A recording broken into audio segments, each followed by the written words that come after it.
Looking for clarity and confidence when it comes to decision making for your business? You've come to the right place. You're now listening to the Atomic Business Coaching Podcast.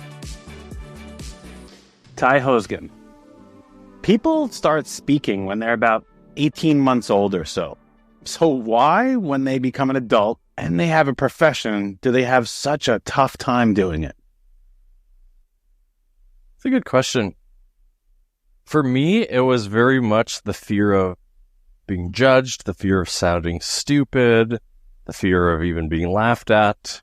A lot of times, it actually stems from the childhood. In my case, part of my problem was that I didn't get a lot of chances to speak. I had an older sister, and many times she would jump in and speak for me. So there's a very distinct memory I have from a birthday party. I think I was about 3 years old, and I was sitting there eating my cake, and people were asking me questions.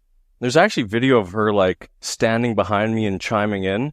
Oh, Ty thinks this, Ty thinks this, Ty thinks that.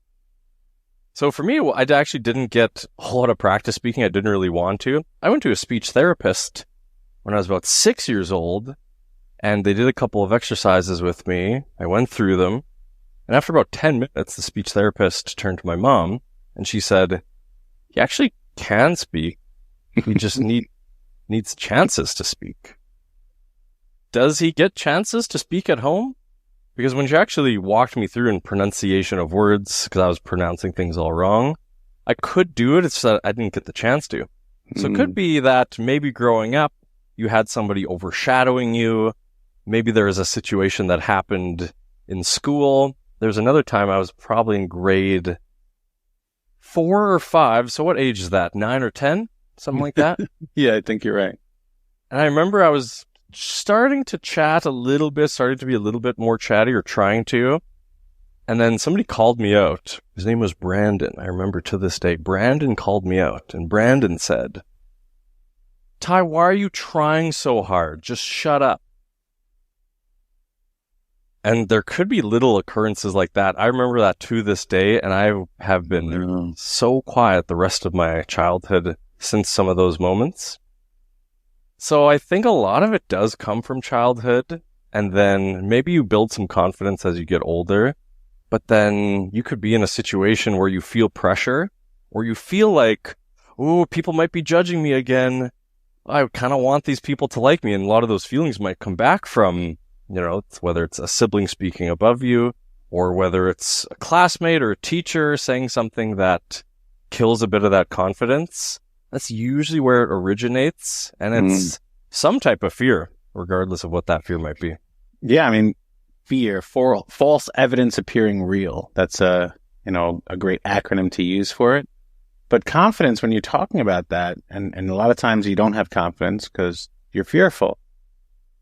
But the reason I find most people have a lack of confidence is they have no experience. And that's what you're saying is that if you don't have the reps, if you don't have the ability to go out there and try this thing, it's naturally going to be difficult. I mean, if you wanted to be a baseball player and you only got to swing the bat twice and then you're in the game, it's going to be a lot more difficult. You haven't seen enough pitches coming at you to hit the ball back. You might not even understand how to hold the bat correctly. There's a lot of things that go into practice. And what we always say in Project 2740 is that confidence without evidence is being delusional. And when you practice something, when you get the opportunity to speak, you now have evidence if you're good or bad, right? And it's so, you know me, everything's simple. It's just not easy. But when you break it down to that simplicity is if you just get opportunities to speak, that's when you can really find out where you stand. And maybe that is why people have such a difficult time with it.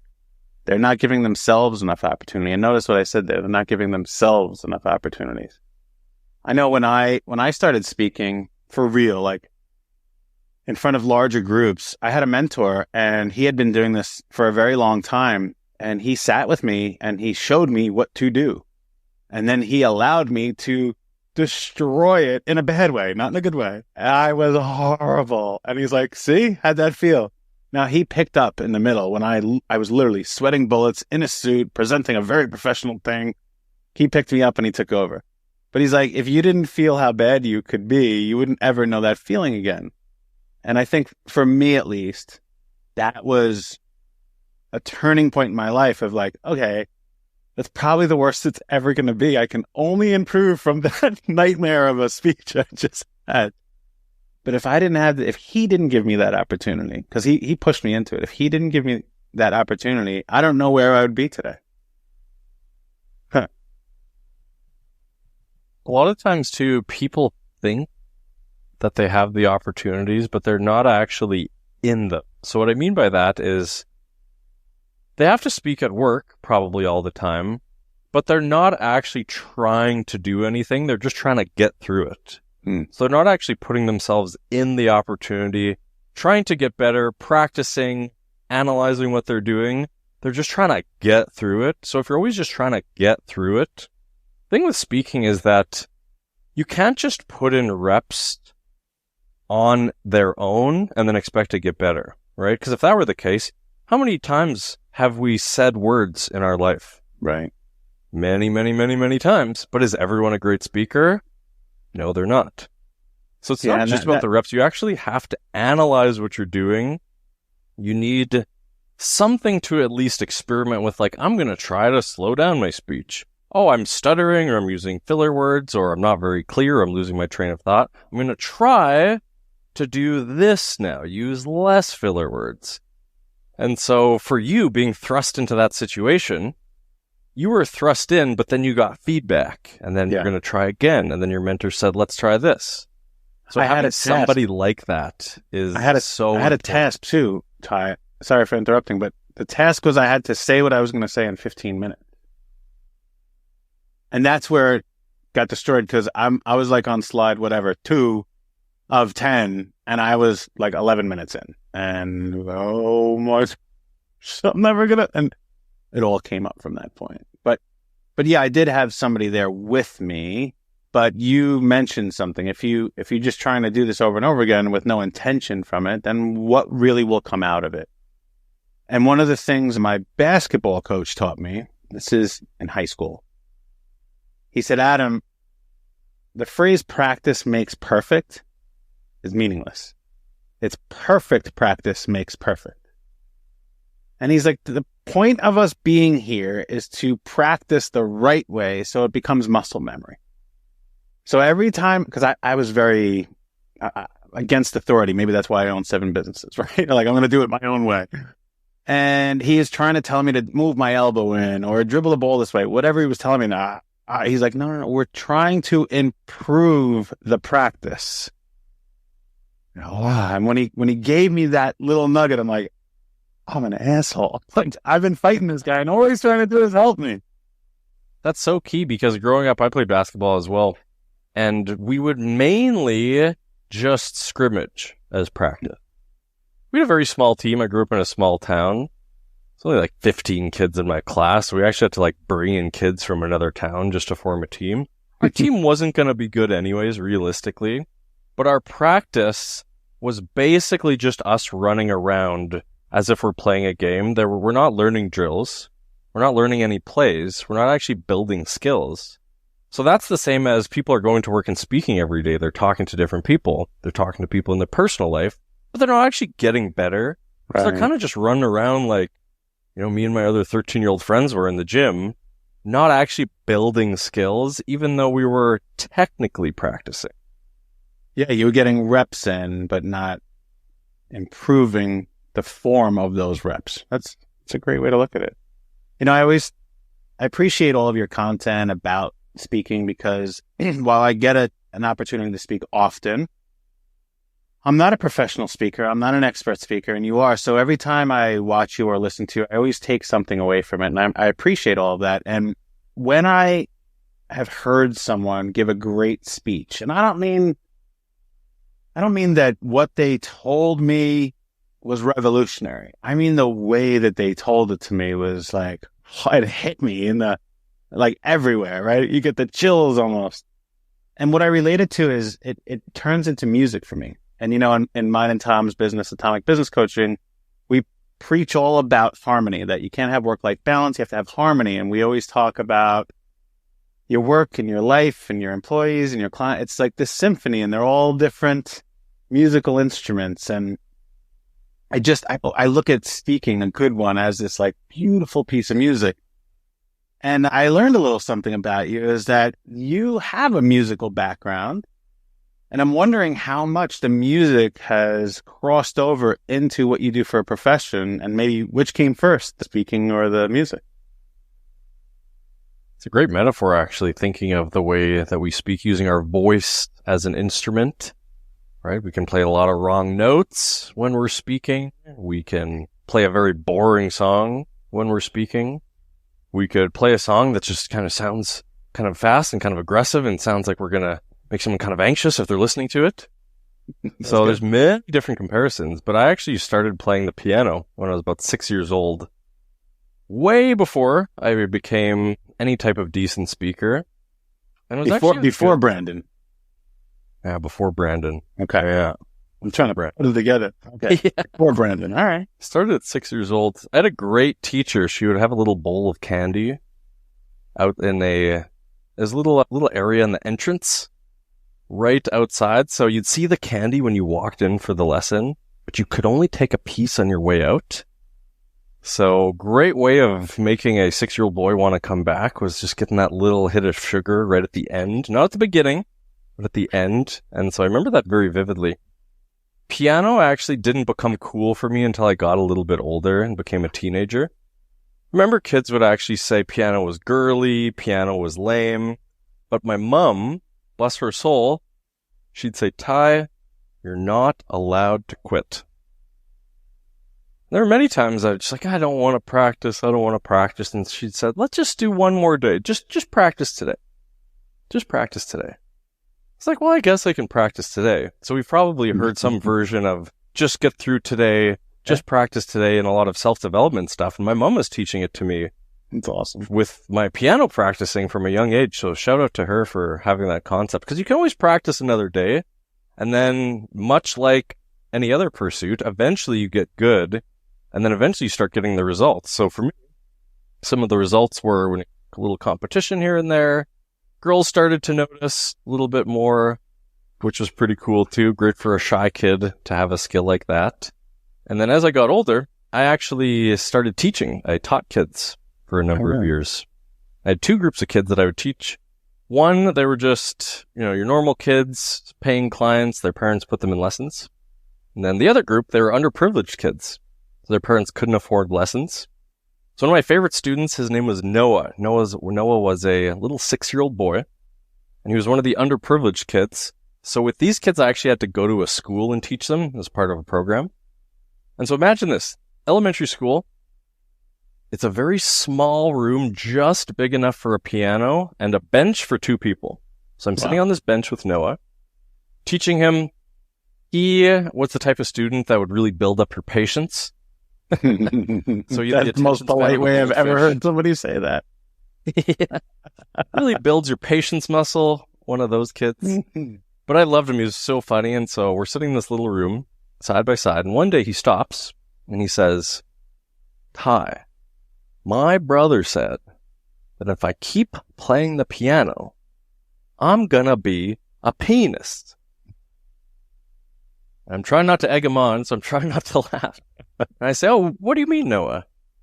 And he says, I'm gonna be a pianist if I keep playing the piano. And then he says it a little bit louder because he starts to notice me smile. And he says, a pianist. So at this point, I'm now in a very small room in an elementary school, sitting on a bench right beside a 6-year-old boy, and he is shouting the word penis. But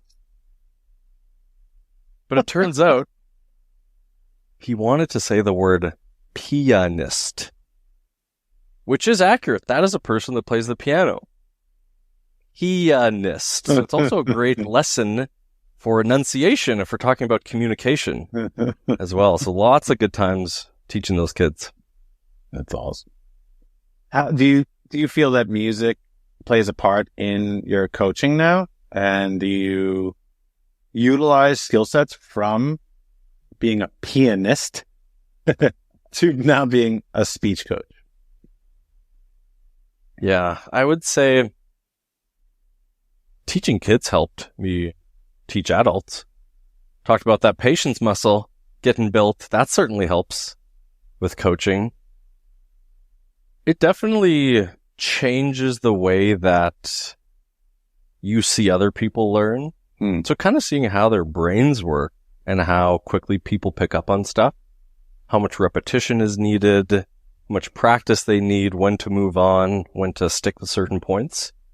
One thing, if you're trying to learn a song on the piano, there's usually going to be little sticking points. And so you just need to drill like this one part that might take 5 seconds to play. But you just play those same 5 seconds like 20 times. And with speaking, there might be a little thing that's holding someone back, like this part of your speech just sounds unnatural, and so we really got to smooth that out. Or maybe you're twiddling your thumbs because you get nervous at a certain point, or you're kind of doing things with your hands unnaturally that look a little bit weird. Sometimes we just got to drill you staying still for certain times. So I would say that would be a comparison, is just really honing in on what's going to give the most bang for your buck and working on that specific piece. Kind of like a song, whether it's a speech, whether it's a presentation, same sort of thing. Yeah, I took away from that, as you were saying, I was thinking simultaneously about this instrument and sheet music, and it's, you know, your voice and the speech, and there's a lot of overlap in those two. So it's very interesting that you started so young, 6 years old, as a pianist. Pianist. Yes. Don't take us down, Spotify. We're saying the right word. Come on. I mean, that's a biological word, right? That's yeah, I'm sure you're allowed to use it. Who knows? Who knows? It might have a new name. It might have a new name by the time this comes out. We don't know. Yeah. Yeah, exactly. A more sensitive term, perhaps. So, on another piece of your background, I talked to my members in my community about what we really have to do overall as a business, and I treat it much like a farm. And I talk about the different levels of what you have to do. And I say, you know, first you need the soil, and then you have to plant the seed, and then you have to water it, and then you need the sun, and then you have to harvest. I said, business is no different. It's the same exact thing, right? The soil is the foundation of what are we actually offering out here. The seed is your product or service. You know, the water is you nurturing your community. The sunshine is your sales. And then the harvest is like you close and you deliver it. I'm like, it's very... Like, if you could just take this analogy and have these simple steps, you can build an amazing life and an amazing business. And I know that's kind of how you're building everything that you're doing, but I pretend and talk in analogies. You actually experience this. What have you experienced in farming? Yeah, I grew up on a farm in Western Canada, so the province of Saskatchewan. And the closest town only had 800 people. That's why there was only 15 people in my class, as I had mentioned. So on our farm, we farmed mainly canola up until I was about 10 years old. And then we had a lot of animals. So we had... I have to interrupt you. What is canola? I know what canola oil is, but what is canola? Well, canola is I don't know. Basically like the plant. So it's the crop that you would grow to like make the oil. So it's a grain. I've never seen a canola plant. Oh, Google it. Yeah. I mean, there's nothing special about it. But I mean, I wonder if I asked my audience, hey, here, we're asking.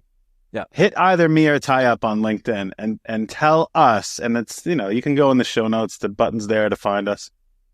Tell us, have you ever seen a canola plant in real life or in a picture? Like, I want to know. So sorry I interrupted Ty, but. Well, side note too, yeah, don't be buying canola oil after this, though. We know that those oils are terrible now. The worst. So, even though unless you want to put it in your gas tank. You know? We don't support those oils. No. So I interrupted. So, anyways, canola is what you were farming. That's what we were farming, but I was pretty young when we stopped farming, so most of our focus was on animals. So we had horses, we had cows, we had chickens. We had chickens actually up until my mom made my dad get rid of the chickens. So the reason was I had a little bit of beef with chickens. It's an interesting way to phrase that. I was just going to say. Yeah, the chickens and I were actually enemies when I was younger. So I would have been about 6 years old at the same time that I started playing the piano. And the chickens would come up and just get right in my face. You know, I'd be trying to play around, but the chickens would come up and get in my face. So I'd always spray them with the hose to try to get them away. Till one day, the hose was too far away, so it was out of reach. And then one of the biggest chickens came up. This was probably weeks of back and forth spraying. One of the biggest chickens comes up, knocks me over, little 6-year-old Ty, knocks me over. I don't know how he did it to this day. And I have this very vivid image. Imagine this, you're laying on the ground, 6 years old, and there's this giant chicken just towering over top of you, looking down on you like this ginormous beast. And then he leans down and pecks me right on the cheek and draws blood. So I start crying, obviously, and run away. The chicken wins that round. But I remember crying and complaining to my mom so much that she actually made my dad get rid of the chicken. Oh, I was so hoping you were going to say you ate that one for dinner that night. Well, I've eaten probably 1 million chicken breasts ever since. So I've gotten my vengeance. So in that case, I'm not sure what metaphor could we draw from business. Well, it's not even that. It's like, what is the experience? So, I talk philosophy about farming, but what is the experience that you can apply from obviously what you saw your parents go through in farming, whether it's canola or animals, and how does that work ethic? How does that simple, they call it a simple life, but it's very complex. It's simple in what you do, but understanding how to do that. How do you think some of that experience of you watching your parents do this, and to whatever extent you were involved, can apply to a business owner? And how can we take from that? Because so little people have an experience with farming that I think there's a lesson to be learned or knowledge to be gained from someone who lived that experience to then say, here's how you can apply, or here's how I apply, or here's what it influenced in my life and my business. You're going to like this, Adam, because farming is the ultimate business where you're just doing the exact same things over and over and over and over. And there's no, oh, I'm bored, I don't want to do this today. It's not even an option, right? Versus in our business, a lot of the boring stuff, whether it's prospecting, whether it's admin work, whether it's making content, if that's feeding the animals, that's not an option that you have. You can't just not feed them. You can't just not carry the 5-gallon pails across the yard. You can't just not sit there as the water tub fills up and just watching it fill up. It's not really an option. So it's a lot of just very simple, tiresome tasks that you have to do every single day, and there are no days off. Of course, in the winter, there's typically less to do if you're farming land. But that applies to the business very well, because sometimes we just have those days where we're not feeling it. Maybe we didn't get very good sleep. Maybe we had an argument with someone. Maybe we're a little bit low on energy. And I don't know about you, Adam, but I've had lots of those days where I don't get as much done. And so thinking, okay, if my business are the animals that I'm feeding, I need to keep them alive. And it's not even you're trying to, I want to get ahead. I want to get this done because, it'd be nice to have some content out there today. If you can see it as a non-negotiable, the way that a farmer would, you'll see that once you actually do it and you just fight through that bit of tiredness, you just do the things you know you're supposed to do. It's what you love to say, which is that it's very simple, but it's not always easy. And with business, what I've learned is it's actually doing the very simple, boring stuff over and over and over and over repetitively. Yes. That's what actually makes you successful. It's not doing all the fun, creative new stuff all the time. That's only a little bit of it. So that's huge lesson to learn from farming. Yeah, and that truly is, I didn't think about it that way, but you use the word non-negotiable, but I like to simplify that even because that gets confusing to some people. And you said it exactly the right way, I think, is you didn't have a choice. You can't choose to not feed the chickens today. They will die eventually. You can't choose to just let that water tub overflow. Like mom and dad are going to be really mad at you if you let that happen, right? And there's consequences to pay. And I think that's the thing is when you're running a business, when you choose to go into business for yourself, you no longer have a choice not to do the things you've committed to. And those simple and mundane tasks, you're right. That is the difference between success and average, is being able to do those things over and over and over again. They call it discipline. Mike Tyson said it best. Discipline is doing the things that you hate to do, but doing them like you love them. Yeah, okay, you got to do it, but that is the differentiator. But it's good to hear it from that perspective. My stepmother, she grew up in farming as well, and they have bean farms. And like, it's the most boring thing in the world. It's just a flat row of beans, and picking them is planting them, watering. It's like, and I've been there. Great in the wintertime because you could drive a snowmobile 120 miles an hour because it's flat. But when you see it flourishing, it's like, that doesn't look like fun at all. Oh my gosh. So I couldn't imagine going through it. She's told me some stories, but nothing related to business. So I appreciate that. One of the things talking about, you just got to do it. You just got to do this work is I tell people all the time, you're either all in or you're in the way. That's the way I've looked and approached most things I've done. I'm all in or I'm in my own way. So if I'm going to do this, I'm going to give it 100% of what I can. I'm not saying I'm the best at it, but I can give whatever my best is to it. And I heard about a time you went all in. So why don't you let everybody know, how did you end up in Toronto? Yeah, I've gone all in a few different occasions in my life. And for someone like me, that's actually exactly what I needed, was not giving myself a choice. So how I first ended up in Toronto, I was in a long-distance relationship. She lived in Toronto. I lived in Saskatoon, Saskatchewan, Western Canada, so about a 3-hour flight, 30-hour drive. And neither of us wanted to move, so we met through a friend of a friend and had a great long-distance relationship, but then it would always get to that point where, okay, does one of us move? What are we doing here? Mm-hmm. And neither of us really wanted to move, so the relationship would be like, okay, we're going to go our separate ways, but then we ended up kind of coming back to each other. And it eventually got to the point where I thought, well, if I don't at least give this a shot, I'll never know. So I started planning to move to Toronto, and naturally I started looking for jobs. So I was applying for jobs, 10 jobs, applied for 15, applied for 20 jobs. I wasn't getting any calls back, even for jobs that I was overqualified. So I'd even be like, oh, I'll toss one in here. I can just start with that. I'll take a pay cut once I get there. Then I'll get a new job once I move. Even those, I wasn't getting calls for. So I figured it's probably because I don't live there, right? Why would they hire somebody that doesn't live there? And I could just say, no, I promise I'll move. I promise if you hire me, I'll totally move from Saskatoon to Toronto. But why would they hire me when they could just hire somebody that already lives there and they don't have to wait for them to move?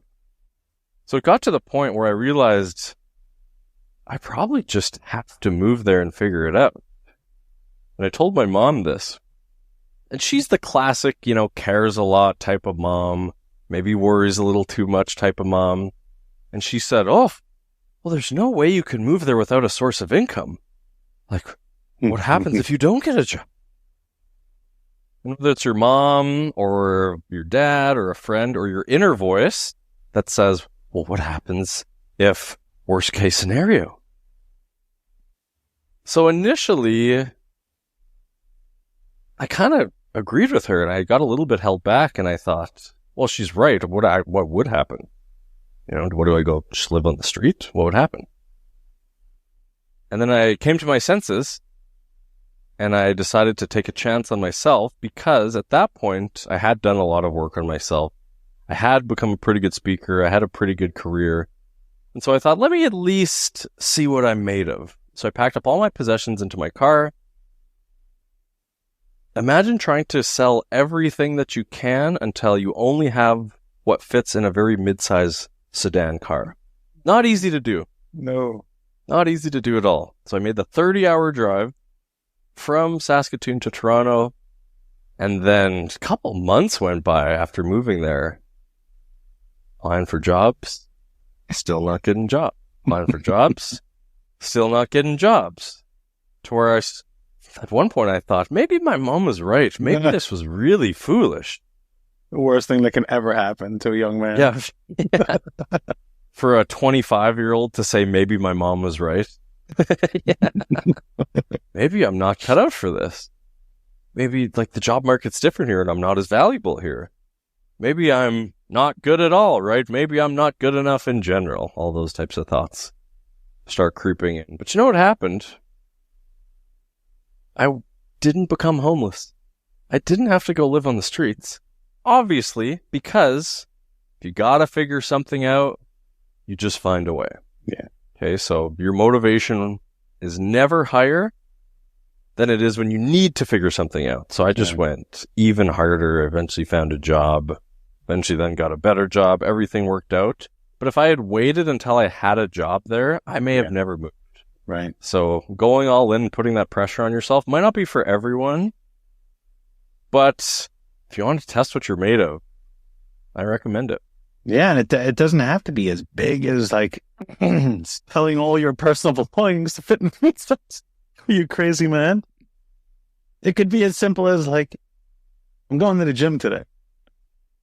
Just today, like you were talking about. I mean, yeah, that's I guess it's the same. Yeah, well, but there's days where you're all in. Somebody else is like, really? I do that every moment of my life, but you're all in. If you're listening to this, you're all in. Ty and I were talking about something before. The worst thing that's ever happened to you is the worst thing that's ever happened to you. And maybe it applies to this. You're going all in on something, maybe like minuscule to somebody else, but to you, it's like, this is life-changing. But if you never choose to do that thing, you won't know what you're made of, like Ty did. And you'll prove mommy right. That's worst case scenario. Worst. Even then, right? Still it doesn't work out. Like, you can always just move back, whatever. You know? And you can always figure it out. Like that too. So, all right, I got 2 more questions for you. Before I do that, where's the best place for everybody to find you? Where should they connect with you or learn more about you? How do they do that? Absolutely. So I use LinkedIn and Instagram the most. It's just my name, TyHoesgen, Ty Hoesgen. And if you want a free course, I have a little gift for you. If you go to howtospeakbetter.com, then there's a free course. It's called How to Speak Like a Confident Leader in 7 days. So if you're interested in picking up a lot of really just practical, actionable communication tips to speak with more confidence, more charisma, more clarity, you can go to howtospeakbetter.com and pick that up as well. Good. We'll make sure our producers put that in the show notes for you as well. Thanks. That was very nice of you. So, first question is, what's next for you? What's next for Ty? Next for Ty, I've started looking into giving a TED Talk and seeing what it takes for that. How do you apply? What could I talk about? So that's kind of the pinnacle for a speaker. That's pretty much the biggest speaking engagement a person could get, to my knowledge. Let me know if there's a bigger one, but that is going to be next because in terms of speaking, it just seems like a logical step for a person that teaches speaking to do. And then on the side, I have a little book publishing company as well. So we help people become authors. And so we do these books. The series is called Things I Wish I Knew. And so if anybody wants to be in a book, but they think, oh my goodness, a whole book is way too much work and too much time, and I don't know what I'm doing, essentially they can be in our book and they just write a chapter on things that they wish they knew when they were younger. And so that's really cool. We make them look good, sound good. We edit it, teach them how to write it, put them on the cover, that sort of thing. So we have another Things I Wish I Knew book coming out in a couple weeks here as well. I never knew that about you. That's very interesting. I was talking to somebody, they're interested in buying a magazine. And the reason they're going to buy this magazine is they're going to come out with a second version of it that's more applicable to their area of expertise. And they were asking my advice on should they buy it or not and what's it worth. And we were talking about how many magazines give a lot of people opportunities because they can't fill up, all this stuff, but they could write one little editorial and they could be included in that. I have never in my life heard of it in a book. That is, what a great concept. I've authored 3 books and 2 of them are not really books. They're more journals. There's some writing in them, but one of them's a real book. And my partner Tom has authored 2 other books that are real books on top of that. And I know the painstaking effort he puts in. His most recent one, it should come out in the end of this year. I think he's going to call it Adrenalized Living, but at least that's what he should call it. That's what the whole premise is. But he's worked on this for 2 years. 2 years. And he is physician assistant, taught psychiatry, NLP certified life coach, part owner of Atomic Business Coach. Like, he has all the chops to write a book. I've never heard of this concept. Wow, what a genius thing. We gotta talk offline a little bit more about that. I know some people that there's a physical therapist that could use this so much. Sherry, if you're listening, I'm going to introduce you to Ty. Like, she has knowledge, but she has no place, she's got the fear, and that would be really good. So what a great thing. I'll put that in the show notes too there. So let's make sure we get that information. And then on another note for you, if you're truly interested in doing a TED Talk, so there's this gentleman, George, that came to my supergroup meetings on Long Island. Ooh, I butchered my own thing. On Long Island. There's only way you can live in Long Island. It's after you're dead. Otherwise you live on. Oh, yeah. Yeah. So if you're from to that New York, note, can you actually ever live in a place? Yes, but there's a big thing. Do I live in Toronto? You live in Am Long I Island? inside of it? Am I inside of the city? Yeah. So, I mean, how does... I guess you could live actually in New York, right? You could live in it.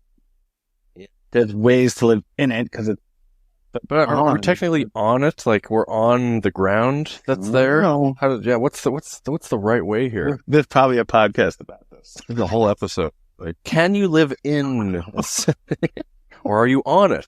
It's great. Are you around? So I met this gentleman, George, and he came to a supergroup meeting, which is meeting people that you should know. And they're all referred in by other very well-established business owners that I've respected. And we meet once a month, have an unbelievable lunch, and get to know each other. It's not about selling you stuff. It's how can we help each other? And wow, you should know Ty, and Ty, you should know Bill, and Bill, you should know George because of these reasons. And this gentleman is a serial entrepreneur and did very, very well. And where he became excellent at is he brought the TEDx studio to Long Island. He created it. He built it. He ran the shows. And he got so good at doing this for their company, he created a company called Speak. And they do these 6-minute, they sell out arenas now. And they do these 6-minute speeches. It's 6-minute speeches. And you come up and they teach you how to speak about it, and they teach you what to do. And then they actually put you on the stage. But I have to introduce you to him. If I haven't already, I have to introduce you to him because he could probably tell you the exact path to get there, which you probably have most of the skill set already, and more of who you know, not what you know at this point for a guy like you. So yeah, I appreciate that. I'll make sure that happens. All right. My last question, same question to everybody, is we have about 8 billion people on this planet we call Earth. If you knew each and every one of them could hear one message that you would give to them, what would that message be? Everything is learnable.